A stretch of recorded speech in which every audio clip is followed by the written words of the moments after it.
Moi j'aime bien les projets un peu, ouais, comme on dit, farfelus, voilà, les projets un peu nouveaux et à usage unique, voilà.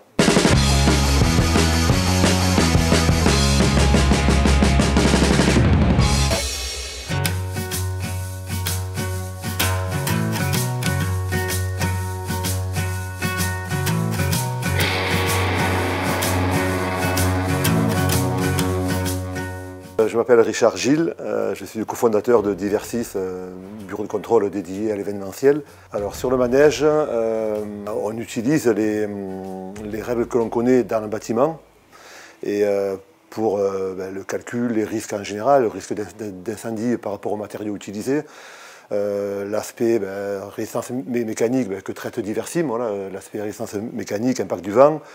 Voilà, donc tous ces aspects-là sont des règles qu'on connaît d'un côté dans le bâtiment, mais de l'autre côté aussi dans d'autres domaines comme le spectacle et l'événementiel. Je m'appelle Dominique Otto de la société Diversim. L'objectif, ma venue à Sudside, c'est un travail collaboratif pour vérifier la structure du manège d'un point de vue résistance vis-à-vis de diverses sollicitations, notamment des effets de vent et également de la surcharge que génèrent les personnes sur le manège. Et on ne calcule pas le manège avec son animation, hein, c'est juste là pour visuellement regarder si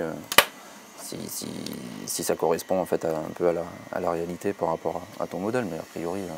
Avec Dominique, ce qu'on a essayé d'affiner, c'était les surfaces de prise au vent de différents éléments, entre autres la coupole, comme les sujets, pour pouvoir abaisser potentiellement les charges à rajouter pour que le manège ne s'envole pas avec les contraintes de vent préconisées par les normes.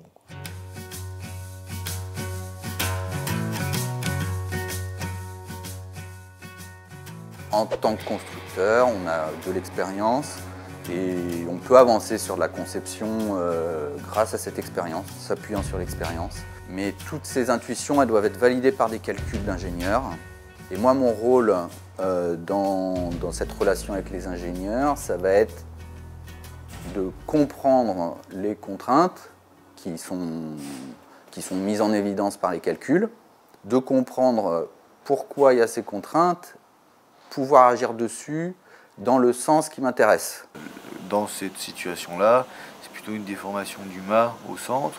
Moi, c'est un peu d'ensemble. Tu vois, regarde là, on voit vraiment l'ensemble, mais effectivement, ça... Oui, bien sûr, c'est une structure qui est particulière dans le sens où il y a des formes entre guillemets complexes. C'est pas une structure bâtiment prismatique ou autre. Donc, en fait, le fait d'avoir ce type de structure, l'écoulement du vent autour de cette structure en fait, est particulière. Donc on utilise des outils particuliers hein, qui sont des outils de simulation numérique du vent pour bien appréhender en fait, les effets de vent sur la structure. C'est ce qui donne un peu la particularité sur cette étude, sur ce projet. C'est un petit peu les formes non conventionnelles, on va dire, par rapport à la structure type bâtiment ou de la charpente métallique. Ça, je veux dire, on pense souvent, là on est en train de parler d'un problème potentiel de renversement, oui, mais induit par les effets de vent notamment. Mais il n'y a pas que ça, il y a aussi, tu vois, le glissement hein, du manège. Hein. C'est-à-dire que le fait que le manège soit démontable et qu'il y ait un souci de légèreté, en fait, enfin de poids, une contrainte de poids, ça induit le fait que les sections des tubes utilisés, enfin en tout cas voilà, de la structure, soient le plus légères possible.